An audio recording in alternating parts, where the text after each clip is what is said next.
Bonjour à toutes et à tous. Merci d'être avec nous pour cet atelier sur le vélo 4 saisons. Nous allons commencer dans quelques instants. On va juste se laisser 1 ou 2 minutes pour que les retardataires se joignent à nous. On vous revient dans un petit moment.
Alors, bonjour à nouveau à tout le monde.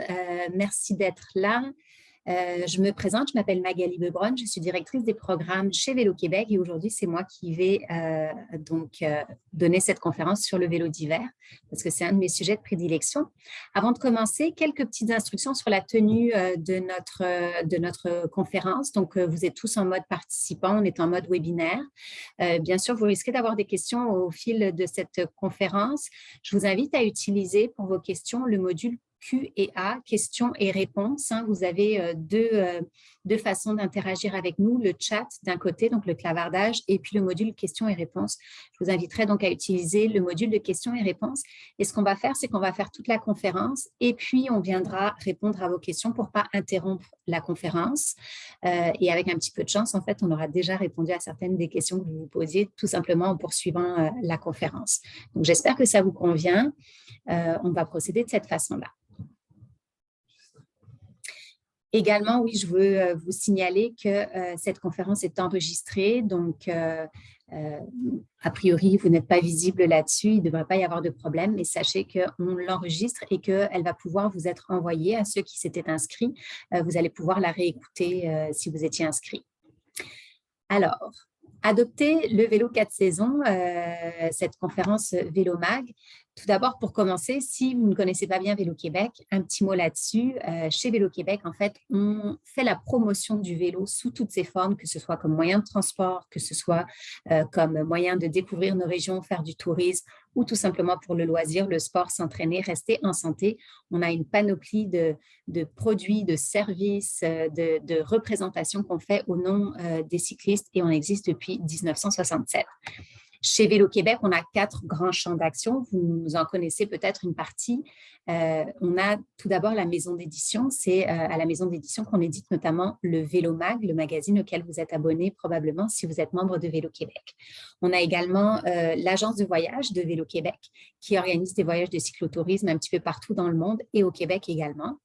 Vous nous connaissez peut-être aussi pour nos événements. On organise notamment le festival Go Vélo Montréal avec le Tour de l'île, le Tour la nuit, mais également le Grand Tour, la Petite Aventure et d'autres événements. Donc, peut-être que vous avez participé à ceci. Et puis, bien moi, je suis rattachée à la partie association de Vélo Québec. Donc, à l'association, on est notamment les grands maîtres d'œuvre de la route verte, ce grand chantier de 5300 km qui traverse la plupart des régions du Québec. On offre également des services conseils, en particulier aux municipalités, pour les aider à développer la culture vélo dans leur municipalité. Et on a un certain nombre de programmes qu'on appelle un petit peu les programmes de transport actif qui visent à faire la promotion du vélo comme moyen de déplacement. On est également un organisme reconnu par le ministère de l'Éducation comme fédération de plein air, puisqu'on se préoccupe notamment du développement du vélo et du vélo de montagne. Donc voilà pour un petit tour sur Vélo Québec, si vous ne nous connaissiez pas. Alors, Pour commencer, faire du vélo en hiver, pourquoi on ferait ça? C'est une bien bonne question. En fait, pour toutes les mêmes raisons qu'on fait du vélo le reste de l'année. C'est-à-dire que faire du vélo en hiver, on le fait pour notre santé, ça nous garde en forme. Puis Dieu sait que l'hiver, on a parfois tendance à épaissir un petit peu plus parce qu'on mange plus riche et puis on a peut-être moins d'activité physique. C'est efficace, bien entendu. C'est toujours un moyen très efficace d'aller du point A au point B. C'est écologique. C'est économique, ça ne vous coûte pas grand-chose de vous équiper, même pour le vélo d'hiver. C'est rentable individuellement et collectivement pour la société. Et puis, c'est très agréable. Donc, toutes ces raisons-là, elles restent bien entendu valables tout au long de l'année. Mais en plus, quand on fait du vélo l'hiver, eh bien, on a des bénéfices additionnels. Par exemple, on n'a pas à déneiger son véhicule. On sait tous que ça peut prendre beaucoup de pelletage quand notre véhicule est coincé dans un banc de neige. On peut aussi, si on est un utilisateur du transport collectif, avoir à attendre son bus très longtemps et avoir froid pendant qu'on attend son bus. Et puis aussi, on peut vouloir prendre l'air en hiver. En fait, plusieurs de nos membres à qui on a posé la question « Pourquoi vous faites du vélo en hiver ?» nous ont dit ces choses-là. France de Gatineau nous a dit « J'ai jamais vraiment eu de raison de m'arrêter de pédaler à l'automne. » Et en fait, c'est quelque chose qu'on voit vraiment dans la pratique, c'est que la saison de vélo des Québécois, elle augmente. Elle est rendue à peu près 5 mois par année. C'est 2 semaines de plus qu'il y a 5 ans quand on avait posé la même question aux Québécois. D'autres nous disent c'est pour se profiter du soleil durant les jours plus courts parce que c'est vrai qu'en hiver, on manque un petit peu de vitamine B, là. On a besoin de prendre le soleil. Alors ça, c'est une bonne raison aussi de choisir un mode de transport qui va nous permettre d'être dehors et d'en profiter. Véronique de Montréal nous dit c'est pour continuer à être active au quotidien. On n'est pas tous des grands sportifs, mais par contre, peut-être que nos objectifs d'activité physique, on les rejoint pas mal en se déplaçant tout simplement grâce au vélo. Bien, ça nous permet de continuer à le faire et d'être actifs au quotidien.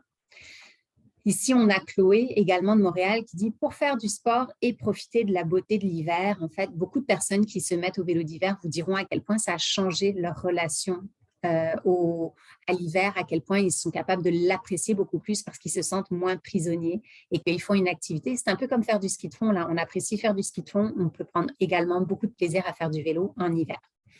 Jean-Sébastien, qui habite à Laval, il dit « Moi, je veux assumer ma nordicité au quotidien. On vit dans un pays d'hiver, puis on n'est pas pour se cacher et attendre que ça passe.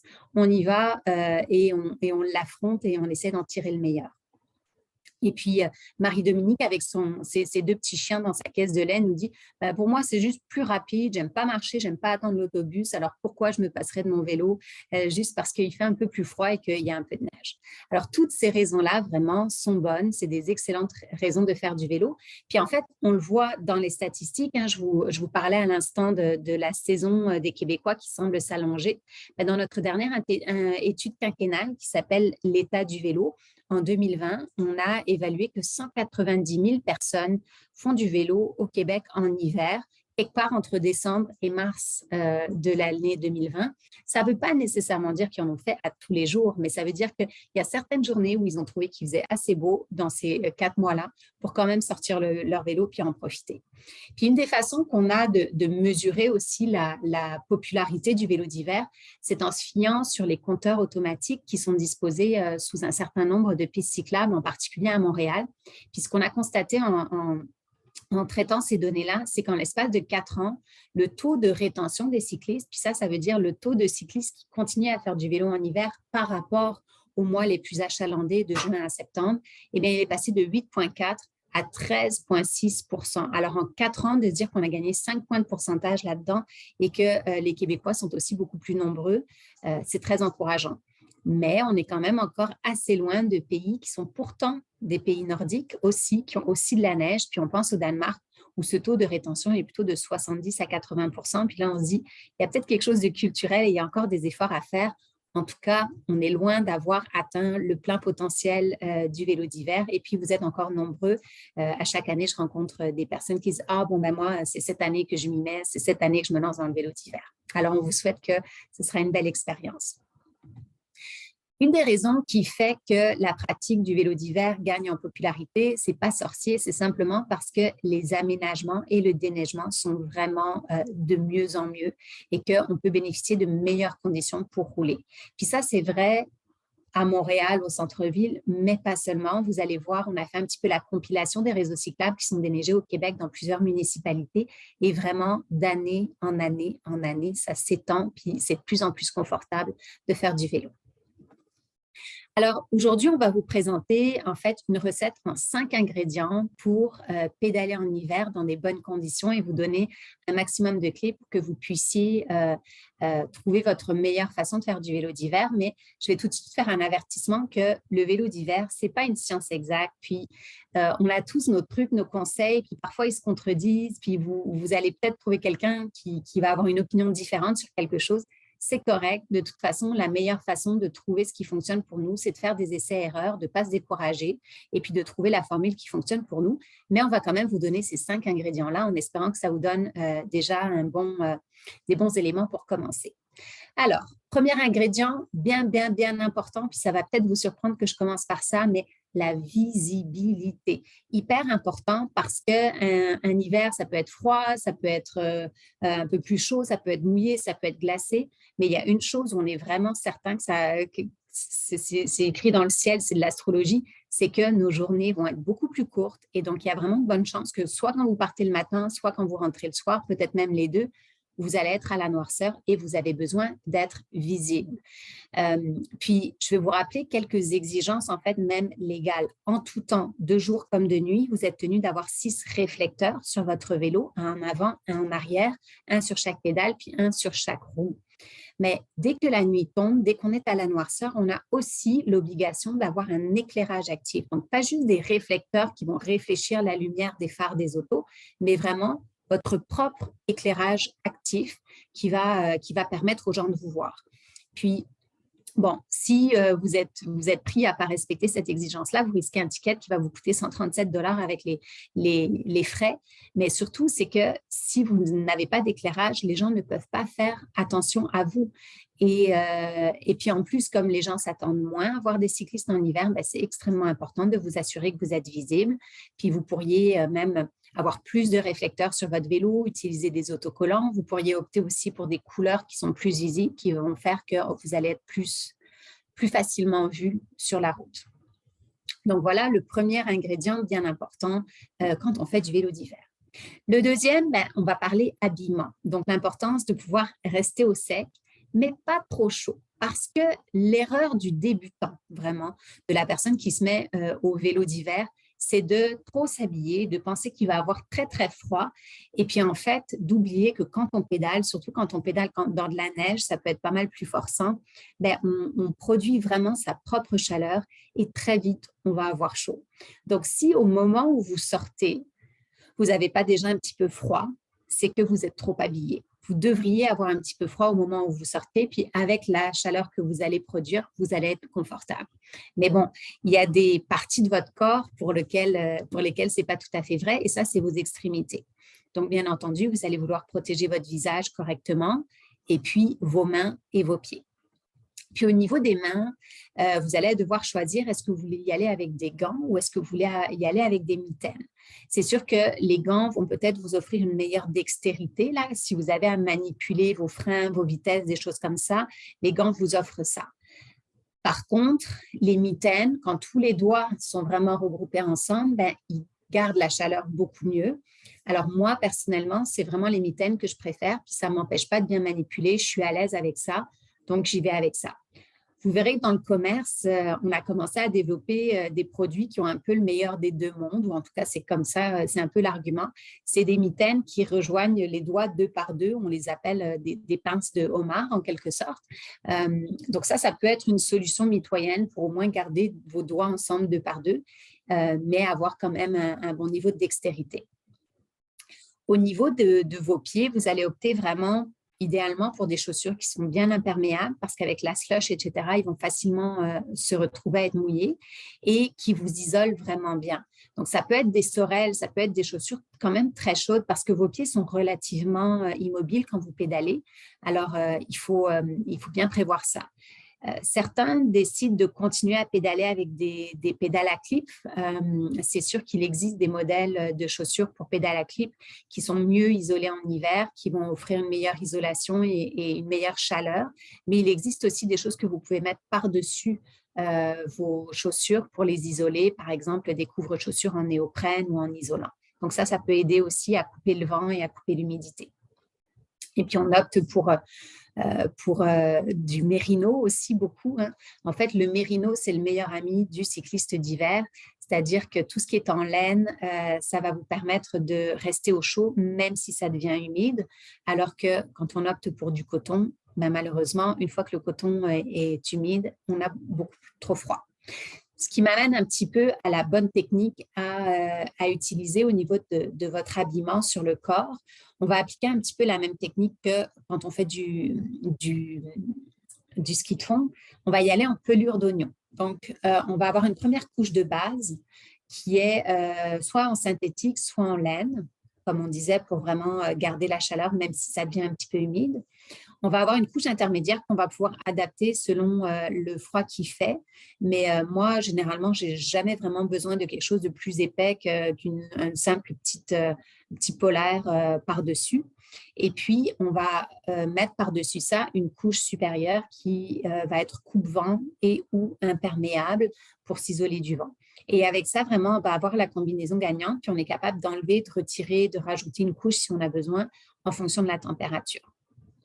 Donc ça, la technique des pelures d'oignon, toujours bien utile quand on fait, disons, des longues distances. Moi, j'ai la chance, par exemple, de vivre à 2 km de mon lieu de travail. C'est sûr que je n'ai pas vraiment le temps d'avoir trop chaud. Alors moi, dans ce cas-là, je fais juste mettre un manteau d'hiver quasiment comme si j'allais marcher. Puis, je mets des espèces de gaines en laine pour protéger mes jambes. Puis quand j'arrive à destination, même j'ai un rendez-vous, je fais juste enlever mes gaines et en l'espace de 1 minute, je suis prête pour ma journée de travail. Mais ce sera à vous à adapter. C'est sûr que si vous avez de plus longues distances à faire, le risque que vous transpiriez davantage et que vous ayez trop chaud est bien sûr beaucoup plus important. Radio-Canada a fait une série il y a quelques années où il faisait des portraits de cyclistes d'hiver. Puis vous voyez que chacun a un petit peu ses trucs. Hein. Comme je vous disais, on fait des essais-erreurs, puis chacun trouve la formule qui lui convient. Vous voyez ici Pascal, elle a opté pour le cache-cou et la tuque sous le casque. Elle a mis 2 paires de gants. Et puis, au bas du corps, bien, elle a des collants bas et un pantalon de ski de fond. Et elle a équipé son vélo de pneus à clous. Et en dessous de son gros manteau, vous voyez qu'elle a camisole, plus chemise, plus chandail. Ça, c'est la formule de Pascal. Gabriel, lui, il a opté pour le passe-montagne sous le casque. Il s'est doté d'un vieux vélo, éco-vélo qui a plus de 10 ans. Il a aussi mis des pneus à clous, puis il a misé sur des bonnes bottes et un vêtement isolant sous les jeans.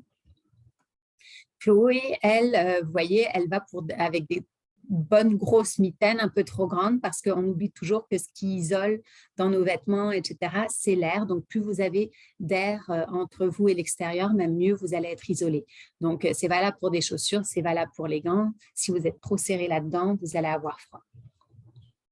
Et Chloé, un de ses ingrédients, c'est d'avoir une roue libre, mais pas de dérailleur. Donc, en fait, elle a opté pour un vélo à une seule vitesse pour éviter les soucis mécaniques. Le vélo d'hiver, c'est devenu tellement populaire et généralisé que même le Journal de Montréal a fait un petit peu sa propre infographie, des conseils à suivre pour faire du vélo dans la neige, comme ils disent. Alors qu'il y a quelques années, il y a 10 ans, on aurait pu voir des tribunes du type pour ou contre le vélo d'hiver. Heureusement, les mentalités ont évolué, on n'est plus du tout rendu là. Et maintenant, on donne simplement des conseils pour faire ça dans des bonnes conditions. Nous, ça nous réjouit beaucoup. Au niveau de la tête, c'est sûr qu'en hiver, vous allez probablement vouloir combiner les 3 choses suivantes. Un casque pour protéger votre tête, une tuque mince pour avoir chaud, et puis des lunettes de ski. Probablement, en fait, c'est un peu la meilleure façon de se protéger quand il neige ou qu'il fait extrêmement froid. C'est agréable de protéger ses yeux et de ne pas avoir des flocons qui nous viennent dans le visage. Donc, votre casque que vous avez déjà va probablement faire déjà l'affaire, surtout s'il a une petite molette en arrière qui permet d'ajuster le casque exactement à la tête, ben, c'est facile de mettre une petite tuque mince en dessous et puis d'ajuster le casque pour qu'il soit toujours bien ajusté. Si vous avez un casque qui est plus de type casque de skateboard, ça risque d'être un petit peu plus compliqué parce que la façon de l'ajuster correctement dans ces cas-là, c'est d'avoir des petits coussinets qui sont plus ou moins épais. Donc ça, c'est un peu plus compliqué. Puis, si vous voulez investir, vous voulez être plus confortable, ben, c'est sûr qu'il existe d'autres produits sur le marché. Vous voyez en fait en vert ici, par exemple, le casque de snowboard ou de ski alpin. Ben, c'est sûr qu'il se prête aussi très bien au vélo d'hiver. Puis, avec ça, vous n'aurez pas besoin d'avoir une tuque en dessous parce que vous serez bien au chaud. Il existe aussi des casques qui ont une visière intégrée. Puis ça, c'est particulièrement appréciable pour ceux et celles qui portent des lunettes et pour lesquels c'est difficile de combiner des lunettes de vue avec des lunettes de ski. Puis il peut y avoir de la buée qui se crée, etc. Donc, ça peut être intéressant. Puis on a même des modèles qui combinent tout ça, c'est-à-dire ils sont chauds et ils ont une visière. Donc, si vous voulez investir pour avoir le niveau de confort maximum, bien sûr, il y a toujours quelqu'un qui aura un beau produit à vous proposer. Pour ceux et celles qui font du vélo sur vraiment des plus longues distances, on peut penser aux courriers à vélo, etc., ou bien les gens qui font du fat bike puis qui vont être sortis plusieurs heures dans le bois. Ou si vous avez des problèmes de circulation, ça c'est possible aussi, hein, rénaux, etc., et que vous avez les mains qui ont tendance à souffrir du froid très rapidement. Il existe aussi ce qu'on appelle les moufles de guidon. Bar mitt en anglais. Et ça se pose sur le vélo et ça reste sur le vélo et ça offre vraiment une isolation et puis une petite poche d'air un petit peu plus chaude qui fait qu'on va vraiment avoir un niveau de confort supérieur. Mais c'est sûr que c'est quand même plus dispendieux. Donc, dites-vous que ce n'est pas nécessaire dans la plupart des cas si vous faites du vélo en hiver. Mais si vous avez à en faire sur de plus longues distances, ça peut être un investissement intéressant. Bien sûr, la grosse question qu'on se fait souvent poser quand on parle de vélo d'hiver, c'est comment j'équipe mon vélo? Qu'est-ce qui est un bon vélo d'hiver? Comment je prépare mon vélo à l'hiver? Alors, on va passer en revue tous ces éléments-là. Tout d'abord, c'est sûr que la première chose qu'on peut vouloir adapter sur son vélo, eh bien, c'est les pneus. Au cours des dernières années, il y a quand même beaucoup de modèles qui sont offerts de plus en plus largement. Puis, j'ai l'impression que beaucoup de boutiques vélo maintenant les proposent. On peut avoir des pneus à crampons, on peut avoir des pneus à clous. En fait, on peut même continuer à rouler une bonne partie de l'hiver avec des pneus tout à fait habituels. Certaines personnes vont simplement abaisser un petit peu la pression de leurs pneus pour avoir une plus grande surface de contact avec la chaussée et donc une meilleure adhérence, mais tout en respectant quand même les indications du fabricant qui se trouvent sur le flanc du pneu avec le minimum et le maximum de pression recommandée. Donc, il y a des gens qui vont continuer vraiment avec leurs pneus habituels. Et puis, une des choses qui a été assez populaire dans les dernières années, c'était les pneus de cyclocross. Donc, c'était des pneus qui avaient des crampons en caoutchouc, donc qui avaient quand même des empreintes qui permettaient d'avoir peut-être une meilleure adhérence, mais qui pour autant n'étaient pas trop larges parce que ça peut être contre-intuitif. On peut vouloir aller vers des pneus de vélo de montagne qui sont beaucoup plus larges, mais ça fait un peu en sorte qu'on flotte sur la neige, alors que si on opte pour des pneus qui sont plus étroits, eh bien, on va fendre la neige et on va aller chercher la surface de l'asphalte qui est en dessous. Et finalement, ça peut nous offrir une meilleure stabilité que des pneus larges, à moins d'aller vraiment dans les pneus très, très larges. Donc là, on pense au fat bike, le vélo à pneus surdimensionnés qui est utilisé dans des conditions de sentier, etc. On en parlera un petit peu plus tard. Mais je vous dirais que pour une utilisation urbaine de transport, le pneu le plus fin va peut-être être le plus performant. Et bien sûr, de plus en plus, les gens s'équipent de pneus à clous. Parce que le pneu à clous, il a l'intérêt que si vous passez sur une plaque de glace noire que vous n'aurez peut-être pas vue jusqu'à la dernière minute, eh bien, elle va venir mordre dans la glace. Et donc, ça va vous offrir vraiment une sécurité supplémentaire par rapport à des pneus à crampons. Alors, de plus en plus, les gens qui font du vélo d'hiver dans un peu toutes les conditions vont opter pour ces pneus à clous-là, bien importants, bien utiles. Si votre budget ne vous permet pas d'acheter 2 pneus à clous, vous pouvez opter pour un pneu à clous sur la roue en avant, parce que c'est souvent sur la roue en avant qu'on perd le contrôle du vélo. Si cette roue-là glisse, on va se retrouver par terre, alors qu'en arrière, on va sentir que ça glisse un peu, mais on va être capable de rétablir notre équilibre. Donc, si vous avez un choix à faire, vous avez du budget uniquement pour un pneu à clous, allez-y avec le pneu avant. Sur votre vélo, vous allez quand même devoir vérifier que les garde-boue, si vous installez des garde-boue, puis moi, vraiment, mon conseil, l'autre certitude qu'on a en hiver, là, avec les journées qui sont plus courtes, c'est aussi que l'hiver, c'est salissant, il y a de la slush, c'est humide, etc. Donc, vraiment, si vous ne voulez pas avoir une trace noire de moufette en arrière de votre manteau, je vous conseille vraiment les garde-boue. Mais il va falloir faire attention qu'avec l'épaisseur supplémentaire des crampons et des clous, que vous ayez la place d'installer les garde-boue. Parce que tout ça, là, au niveau de la fourche, par exemple, sur le vélo, ça prend de la place. Donc, c'est quand même quelque chose à évaluer. Si, par exemple, vous voulez adapter votre vélo d'hiver, première chose à vérifier peut-être, c'est est-ce que j'ai la place de faire ces adaptations-là? Ou si vous décidez d'acheter un vélo uniquement pour faire du vélo d'hiver, parce que, par exemple, vous tenez beaucoup à votre vélo d'été, puis vous ne voulez pas le maganer, vous allez peut-être vouloir choisir un vélo qui est moins cher et auquel vous tenez moins. Et c'est celui-là que vous allez un petit peu sacrifier en l'utilisant en hiver. Regardez ces éléments-là de la marge qui vous reste, notamment au niveau de la fourche pour l'installation des pneus. Les autres éléments que vous allez vouloir regarder sur votre vélo ou sur un potentiel vélo que vous voulez utiliser spécifiquement pour l'hiver, c'est par exemple les freins. Donc, les freins, c'est certain qu'en hiver, on va chercher à avoir un freinage efficace, mais pas trop brusque. Donc, parce que quand c'est trop brusque, on risque de se casser la figure. Donc, les freins à tirage latéral, comme vous voyez au-dessus, ça peut être de très bons freins pour l'hiver. C'est un freinage en douceur. C'est sûr, ça peut s'encrasser un petit peu, mais ça fonctionne très, très bien. Les freins en V que vous voyez ici en bas, je vous ai encerclé les deux pivots qui viennent en fait attacher les freins au cadre. Ces freins-là sont un petit peu plus vulnérables justement à cause de ces pivots-là. Parce qu'au fil du temps, avec le calcium, le sel, la rouille, etc., ces pivots-là peuvent devenir encrassés.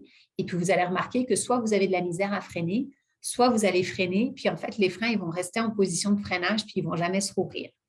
Ce n'est pas une fatalité, c'est assez facile à entretenir. Il suffit de dévisser à cet endroit-là, de bien nettoyer, de bien lubrifier les pivots sur lesquels sont positionnés les freins, et puis vous êtes reparti comme en l'an 40. Donc, voilà un petit peu pour les freins. Si vous optez pour des freins à disque, ça peut être une très bonne solution aussi, mais ce sont des freins qui sont quand même plus réactifs, un peu plus brusques. Donc, il y a lieu de se poser la question si c'est le meilleur système de frein. Vous allez peut-être aussi vous poser la question, si vous deviez vous choisir un vélo uniquement pour le vélo d'hiver, combien de vitesses je veux, puis quel type de système de vitesse je veux. Parce que c'est sûr qu'en hiver, plus le vélo est compliqué au niveau mécanique, plus les pièces vont avoir tendance à figer, à s'encrasser, à devenir corrodées et être sujettes à la rouille. Alors, tous ces dérailleurs externes qu'on trouve sur le vélo, on peut vouloir simplifier ça. Alors, si l'essentiel des trajets que vous avez à faire, c'est plutôt sur du plat, vous pourriez, par exemple, décider d'avoir un vélo avec une seule vitesse. Comme ça, pas de souci, pas de dérailleur, vous avez une chaîne, peut-être un tendeur, puis vous continuez avec ça. Il y a également des systèmes qui sont moins vulnérables et qui permettent quand même d'avoir des vitesses. C'est les systèmes sur la roue arrière de moyeux à vitesse interne. Donc, on peut penser à Shimano là, qui fait plusieurs systèmes de moyeux à vitesse interne. Ça, on peut avoir 3 vitesses, on peut avoir 7 vitesses. Il y a quand même plusieurs modèles qui sont intéressants. Ce n'est pas tout le monde qui les tient, ce n'est pas tout le monde qui sait les entretenir. Puis, vous aurez peut-être un peu plus de difficultés justement à faire l'entretien vous-même si vous êtes du genre à faire votre propre entretien mécanique. Mais ça peut être un très beau compromis pour avoir des vitesses et malgré tout, ne pas avoir de dérailleur à l'extérieur.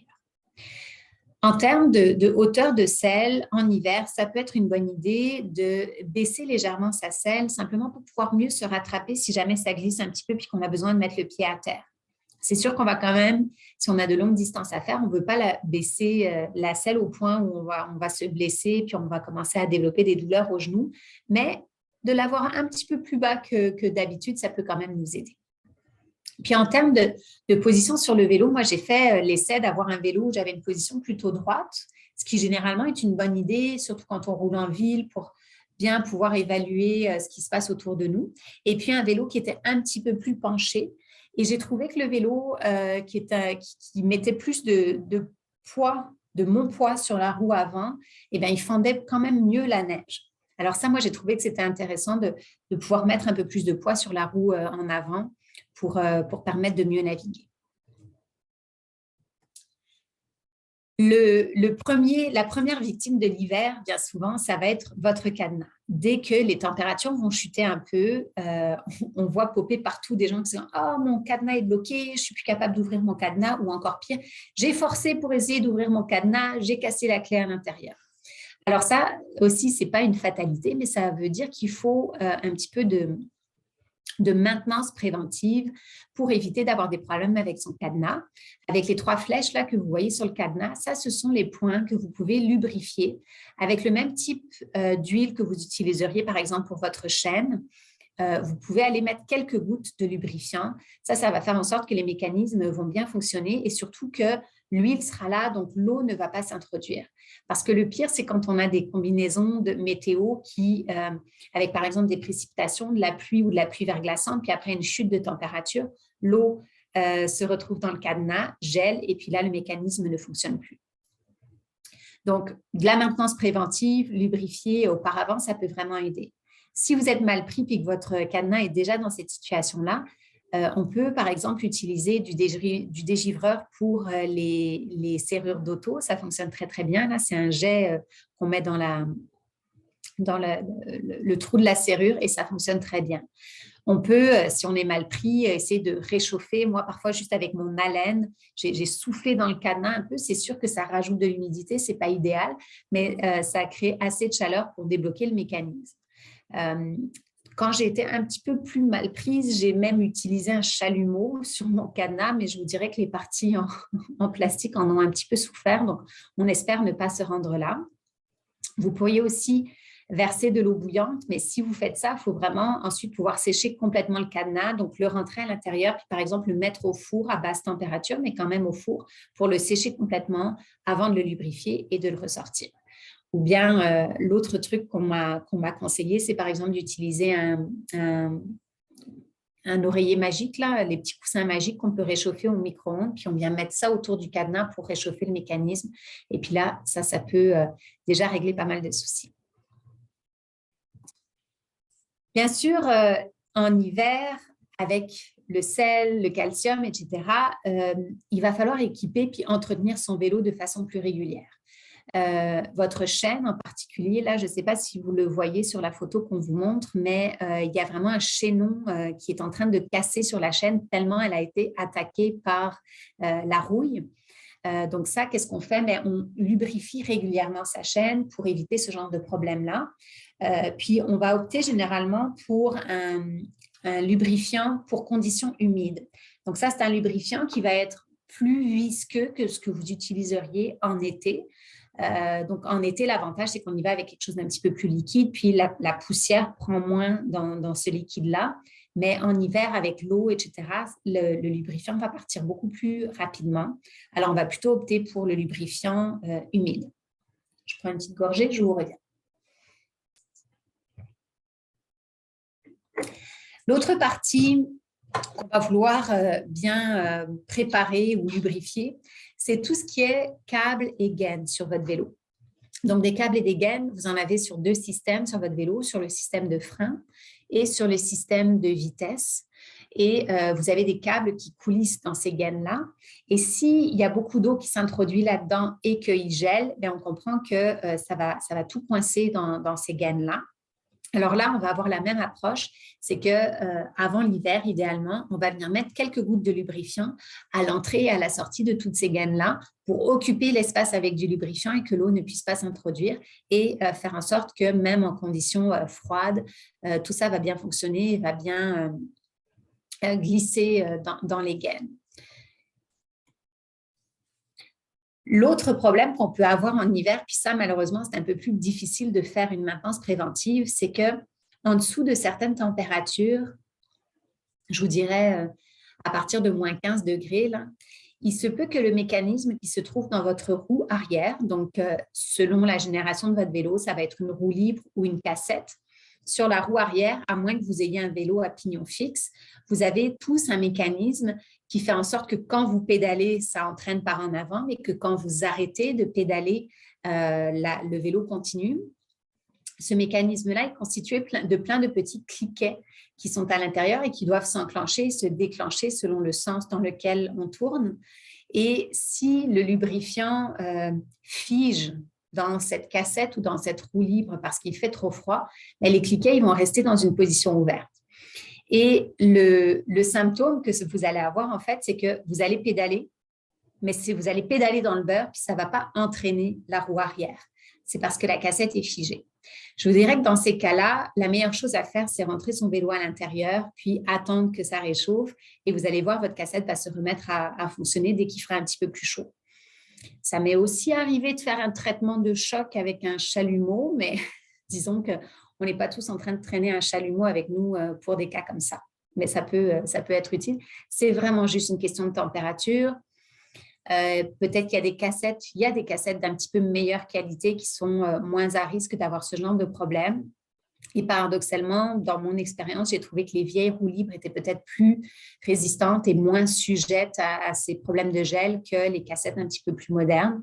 Mais vous pourriez toujours voir avec votre Vélo6 pour aller vers un niveau de cassette de meilleure qualité, voire une lubrification, mais c'est quand même un système qui n'est pas très, très facile d'accès. Peut-être que votre vélociste pourra lubrifier de façon préventive.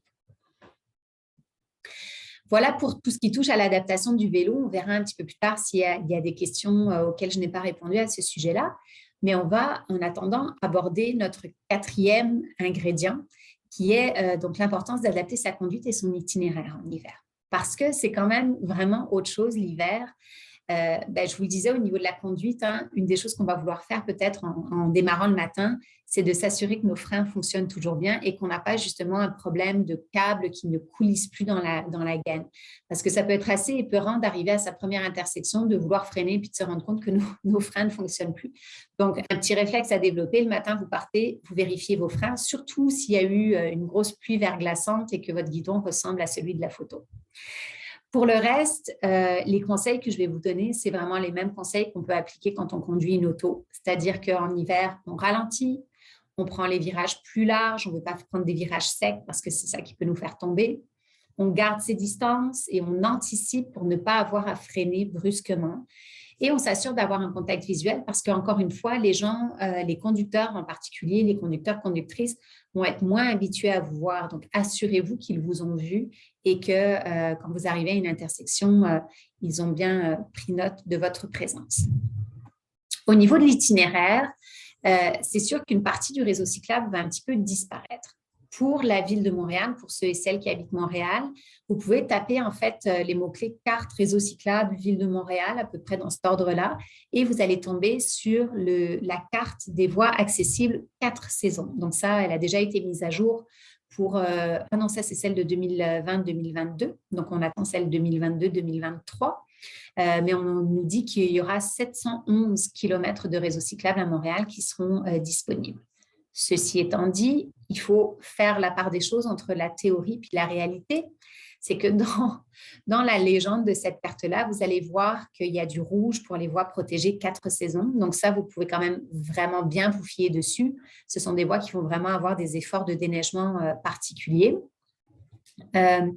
Vous avez aussi tout ce qui est en violet. Puis c'est là où les choses se gâtent un petit peu. On vous dit c'est une voie accessible 4 saisons, mais en gros, c'est une bande cyclable sur le bord de la route. Puis quand ils vont déneiger, etc., la rue au complet, en particulier quand ils vont faire un chargement de neige, ça va être très, très praticable après ça. Mais s'il y a des petites neiges et qu'on fait simplement du déblayement, où on fait juste pousser la neige sur le côté, on la pousse de quel côté généralement? Sur la droite, exactement dans la voie cyclable. Donc, ces voies-là, vous avez le droit de les utiliser, mais il y a bien des jours où ça va être un petit peu plus compliqué.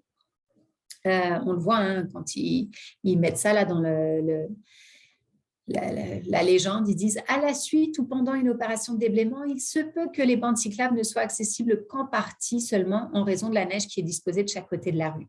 elles pourront être praticables une fois le chargement de la neige complété. Donc, voilà ce que ça dit. Et puis, sur cette carte-là, vous allez également voir dans une couleur jaune, orangé, marron, en pointillé, les voies cyclables qui, elles, disparaissent complètement.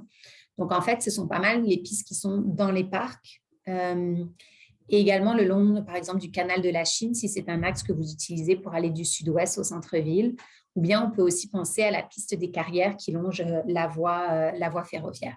Ces axes-là, vous allez devoir y renoncer et revoir votre itinéraire pour trouver des axes qui correspondent mieux.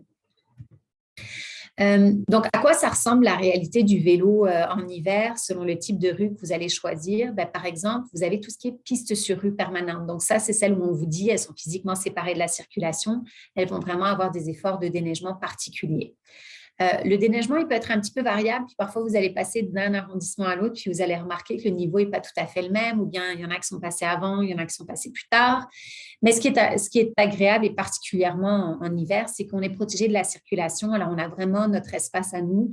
On n'a pas besoin de se faire du souci. Puis généralement, 24 à 48 heures après une tempête, là, vous pouvez vraiment compter sur ces axes-là pour être bien déneigés.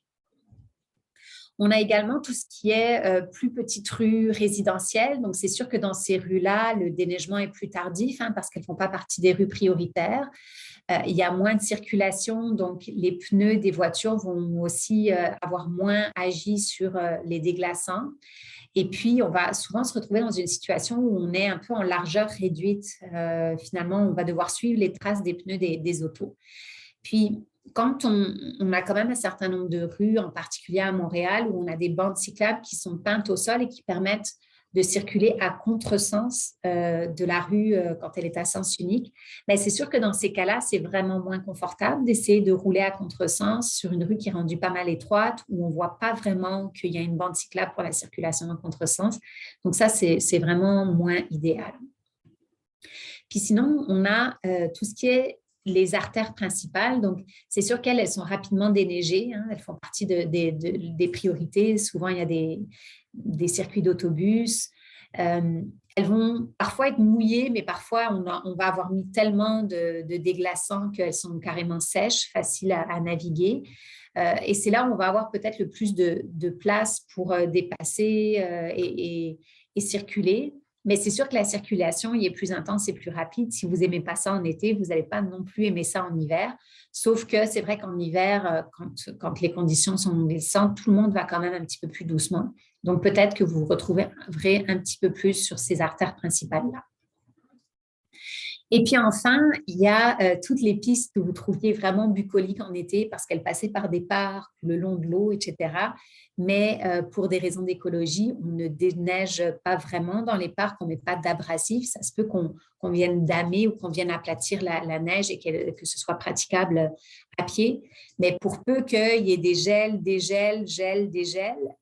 vous risquez de vous retrouver carrément sur une patinoire. Donc, si vous voulez tester l'efficacité de vos pneus à clous, c'est un bon terrain de jeu, mais je vous dirais que probablement que vous allez vouloir reconsidérer votre trajet et passer ailleurs que dans les parcs, dans bien des cas. À Montréal, toujours, ce qui va être intéressant et structurant, tout ce qui est du réseau Express Vélo. Donc, on a quand même 5 axes qui ont été développés au cours des dernières années sur Saint-Denis, Bellechasse, Souligny, Peel et Saint-Antoine-Saint-Jacques. Ces axes-là vont bénéficier de très bons services de déneigement parce qu'ils constituent un peu la colonne vertébrale du réseau cyclable souhaité à terme. Donc, vous pouvez vous fier là-dessus. Ce qui est également intéressant, c'est pour ceux et celles qui vivent ou qui ont à aller sur la rive sud du côté de Longueuil, le pont Jacques-Cartier, la piste multifonctionnelle du pont Jacques-Cartier est désormais ouverte à tous les jours sur un horaire prolongé de 5 à 22h30, avec parfois certaines interruptions quand il y a besoin de faire justement des opérations de déneigement. Mais le pont Jacques-Cartier, la Corporation des ponts Jacques-Cartier et Champlain amène un compte Twitter et une page web qui permettent d'informer les utilisateurs. Donc, n'hésitez pas à suivre et à consulter ces informations en temps réel pour vous assurer que le pont Jacques-Cartier va toujours être accessible et praticable pour vous. Ce qui manque cruellement à Montréal, c'est un lien qu'on perd malheureusement en majorité, c'est le lien du canal Lachine. Donc, à l'exception de 2,5 km entre Atwater et Wellington qui font l'objet d'un certain entretien, damage et qui peut faire en sorte que ce soit praticable, le reste de ce lien-là, malheureusement, il n'est pas praticable. C'est sous la responsabilité de Parc Canada. Et Parc Canada, c'est malheureusement pas vraiment sa priorité de faciliter le transport actif. Il existe un groupe de pression et un groupe de citoyens en fait, qui essayent de faire changer les choses. Si ce lien-là vous interpelle, n'hésitez pas à rejoindre le groupe Facebook de l'Association pour la mobilité active du canal de la Chine. Vous pourriez participer. Ce qu'on voit ici, c'est une opération de pelleting, donc pour montrer à Parc Canada que ça ne prend pas grand-chose d'éléger cet axe-là. Dans les autres villes, parce que là, je vous ai beaucoup parlé de Montréal, mais j'imagine bien que vous n'êtes pas tous de Montréal, eh bien, la ville de Québec annonce qu'il y aura donc 109 km de liens cyclables qui seront soit déneigés, soit damés. Donc, ils ont vraiment une cartographie en ligne. N'hésitez pas à aller la consulter, qui va vraiment vous montrer quels sont les axes qui sont déneigés. Ça, c'est les axes en rouge. Et puis, ceux qui sont damés. Vous voyez que c'est beaucoup autour de la rivière Saint-Charles, là, qu'on va plutôt avoir un damage qu'un déneigement. Donc, on a des nouveaux axes qui se sont ajoutés entre l'hiver précédent et puis cette année. J'ai essayé de les résumer, même si je ne connais pas très bien Québec. La 8e avenue, on a Le Bourgneuf, Saint-Luc, Saint-Germain, tout un autre tronçon de 4 bourgeois, Laurier et puis l'avenue du Colisée. Donc, vous voyez là aussi les surfaces qui sont déneigées et les surfaces qui sont damées. Donc, dans les axes qui sont déneigés, on a par exemple l'axe de la rue Père Marquette, le secteur du parc technologique et le boulevard Hochelaga entre la colline parlementaire et la route de l'église. Et puis, dans les liens qui sont damés, la rivière Saint-Charles, mais également le corridor des cheminots, le corridor du littoral et le corridor Beauportois. Ensuite, sur la rive sud, je vous parlais tantôt de Longueuil. Longueuil a vraiment fait des progrès impressionnants. Il y a quelques années, on bénéficiait d'un gros 5 km de voies cyclables. Ça allait essentiellement de justement l'entrée du pont Jacques-Cartier jusqu'à la station de métro Longueuil-Université de Sherbrooke. L'an dernier, on était déjà rendu à 28 km. On avait rajouté pas mal de kilomètres à ce réseau cyclable-là. Et cette année, Longueuil a annoncé qu'elle doublait le réseau cyclable de Longueuil pour passer déjà à 60 km. Donc, c'est une belle accélération.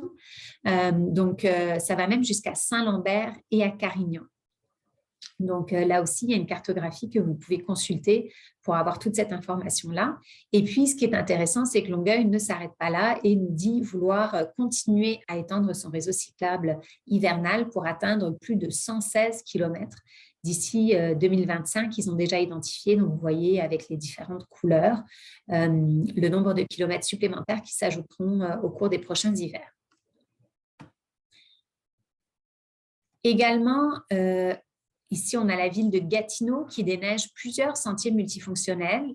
Donc, parfois, c'est du déneigement, parfois, c'est du damage, là aussi. Donc, il faut bien faire la part des choses avec le code couleur. On n'a pas le chiffre exact du nombre de kilomètres que ça représente, malheureusement, mais vous pouvez consulter la carte. C'est sûr qu'on a le sentiment que c'est beaucoup plus des corridors récréatifs et peut-être un petit peu moins des corridors de transport actifs. Il y avait eu un projet pilote de damage du corridor du Rapidbus qui a été jugé concluant. Donc, ce tronçon-là de 3,6 km est déneigé entre la station de la Gap et le boulevard Montclair. Également, à Drummondville, on vous annonce que près de 45 km de corridors de mobilité active seront praticables en hiver. Donc, vous voyez, on montre même ce qu'on projette pour les prochaines années. Donc, il y a une cartographie qui est disponible pour ça. Dans les autres municipalités, on a Candiac qui nous dit déneiger ou entretenir 33 km de sentiers et 18 km de pistes cyclables. Et puis, du côté de Granby, on a en fait 16 km de l'estriade qui sont… Alors, ce n'est pas très clair pour moi dans la façon… ça dit déneiger, mais j'ai l'impression que c'est plutôt damé et que c'est plus pour la pratique du fat bike. entre Granby, Waterloo, en passant par Shefford. Puis Waterloo aussi déneige son propre réseau municipal. Donc, c'est intéressant de voir que même des plus petites municipalités commencent à embarquer dans le train du vélo d'hiver et offrir cette possibilité-là à leurs citoyens. Très encourageant.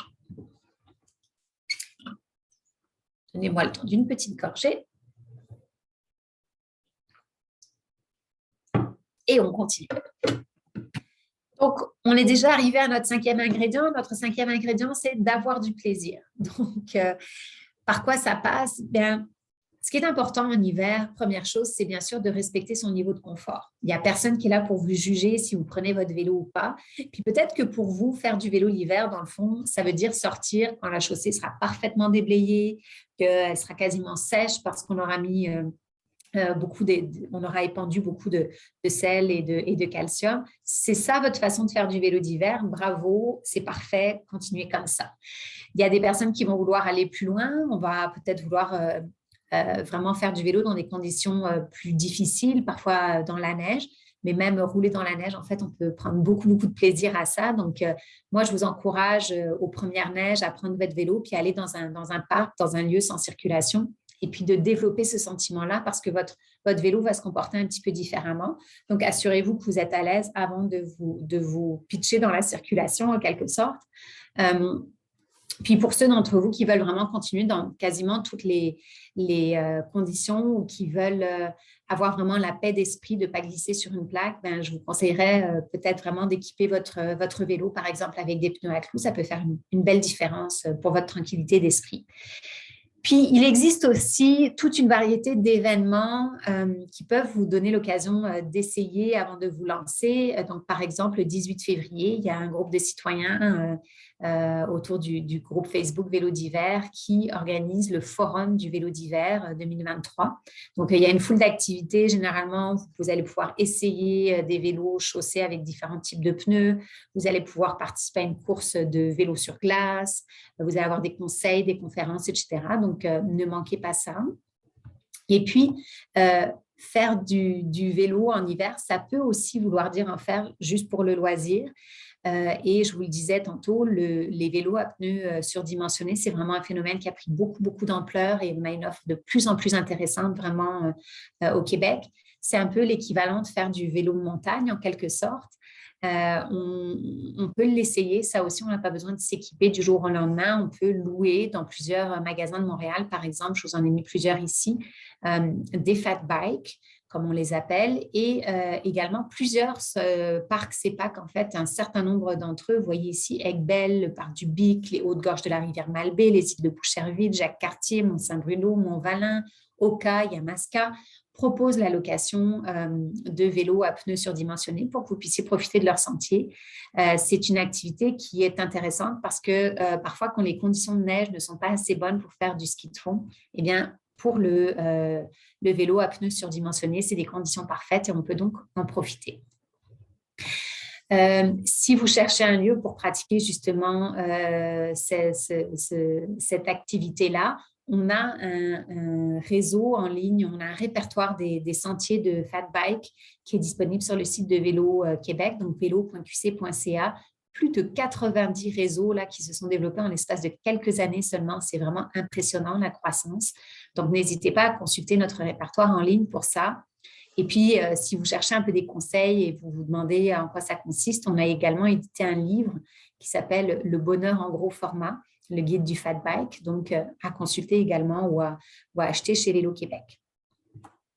Pour ceux qui aiment les aventures un petit peu plus extrêmes, il y a même quelque chose d'assez phénoménal, c'est la traversée du lac Saint-Jean en vélo à pneus surdimensionnés.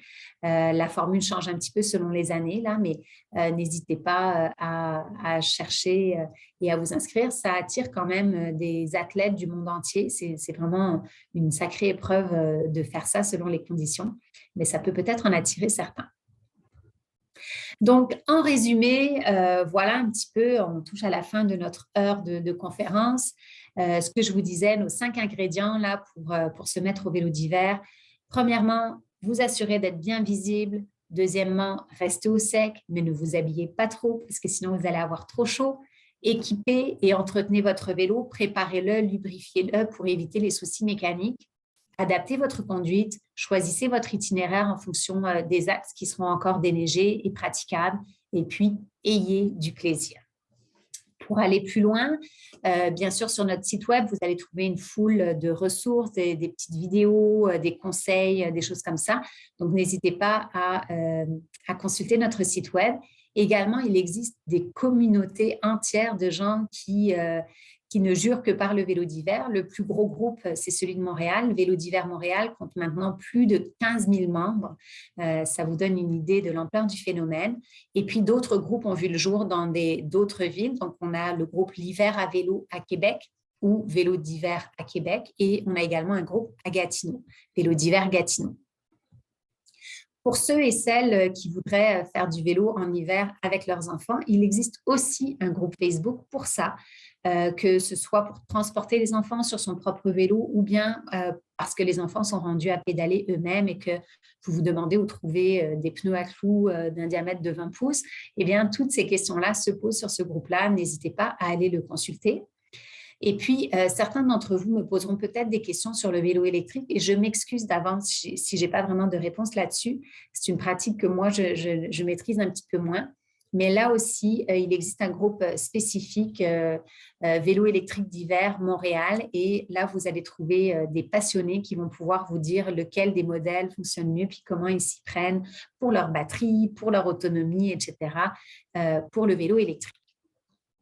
Donc, j'espère que ceci vous aura quand même donné plusieurs éléments de réponse et vous aura encouragé à vous essayer au vélo d'hiver.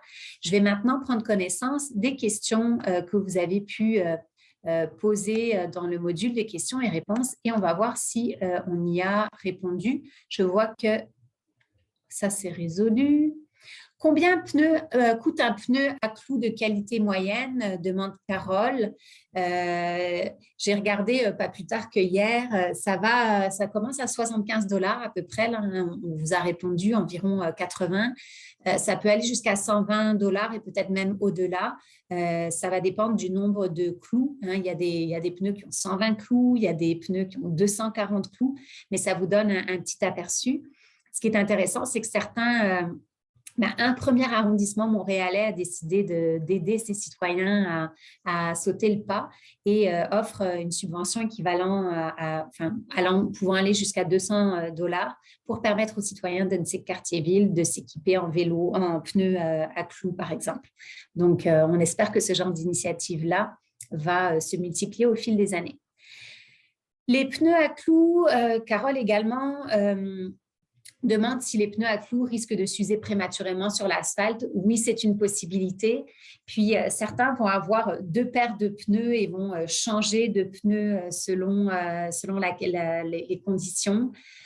Ceci étant dit, moi, j'ai quand même roulé sur mes pneus à clous pendant 7-8 ans, puis ils ont tuffé, là, ils ont vraiment résisté. C'est sûr qu'il y a certains clous qui vont s'arracher du pneu, donc il en manque quelques-uns. C'est toujours possible de racheter un kit et puis de réinstaller ces clous-là. Mais dans l'ensemble, ça va assez bien. Ce que j'ai entendu, par contre, c'est que les personnes qui étaient plus lourdes, qui avaient une masse corporelle un peu plus élevée, ce qui peut arriver, c'est finalement que les pneus vont percer, mais vers l'intérieur. Les clous vont percer vers l'intérieur du pneu. Et donc, ça va venir causer des crevaisons.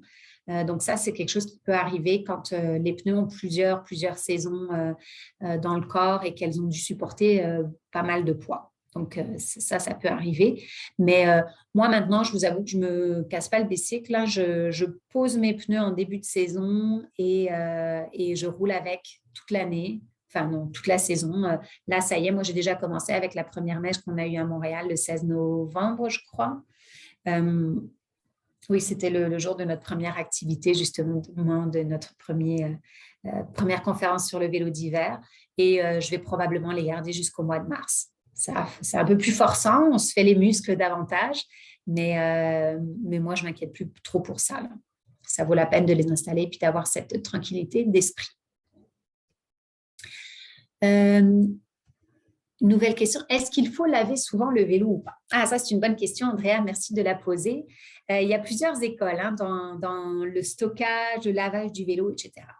Je vous dirais, laver votre vélo, ça peut être une bonne idée pour enlever tout ce qui est sel, calcium, etc., qui viennent entamer, qui s'attaquent à toutes les parties métalliques.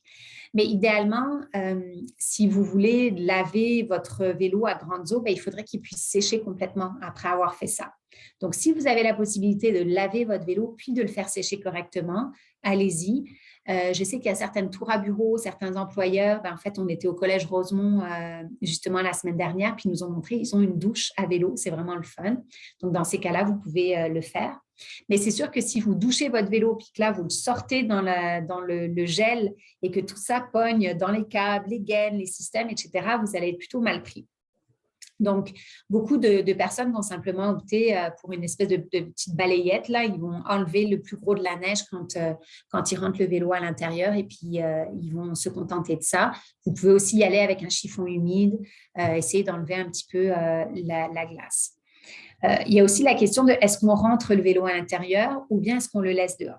Puis c'est sûr que quand on le rentre à l'intérieur, on retombe dans des températures positives. Puis là, ça peut accélérer le processus de rouille et de corrosion. Alors, c'est un pensez-y bien. Si vous le laissez à l'extérieur dans le froid, au moins la température va être beaucoup plus constante. La rouille va peut-être être un petit peu ralentie. Mais par contre, quand je parlais tantôt des enjeux avec la cassette qui gèle, c'est sûr qu'un vélo qui dort dehors va avoir plus de risques d'avoir une cassette gelée un matin où il fait très froid que celui qui aura dormi à l'intérieur. Alors, ce n'est pas une science exacte, mais oui, vous pouvez laver votre vélo. Je ne sais pas si on a d'autres questions parmi vous tous et toutes. Est-ce qu'on a répondu à toutes vos questions? N'hésitez pas à aller dans le module de questions-réponses. Et on prendra les questions qui demeurent. Je suis étonnée, habituellement, on a beaucoup plus de questions que ça. Est-ce que ça veut dire que j'ai été particulièrement claire? On vous laisse quelques minutes de plus.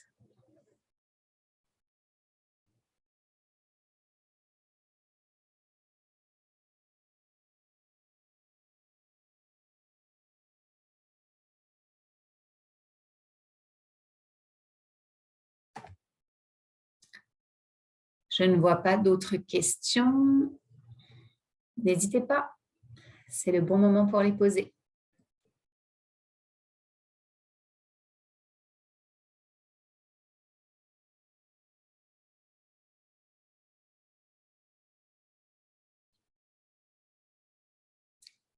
Très bien.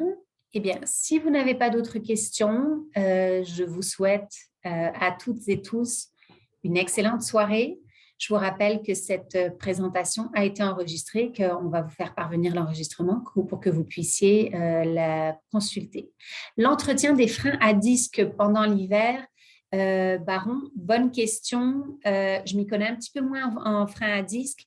J'aurais tendance à penser que les plaquettes de frein risquent de s'user prématurément avec le sel. Donc, essayez de nettoyer les disques du frein un peu plus régulièrement, puis prévoir qu'il va falloir remplacer les plaquettes plus rapidement. Même au niveau des patins de frein qu'on utilise sur des freins des freins en V ou des freins à tirage latéral, le caoutchouc risque aussi de se dégrader ou de s'user plus rapidement à cause de la neige. Donc, c'est sûr qu'un vélo qui roule en hiver est un vélo qui a besoin d'un petit peu plus d'amour et un peu plus d'entretien. J'espère que ça répond à votre question. Merci Laura, en espérant que ça vous donne le goût, vous aussi, de vous mettre au vélo d'hiver. Vous verrez, c'est une belle communauté, puis c'est vraiment le fun. C'est une nouvelle façon d'appréhender l'hiver.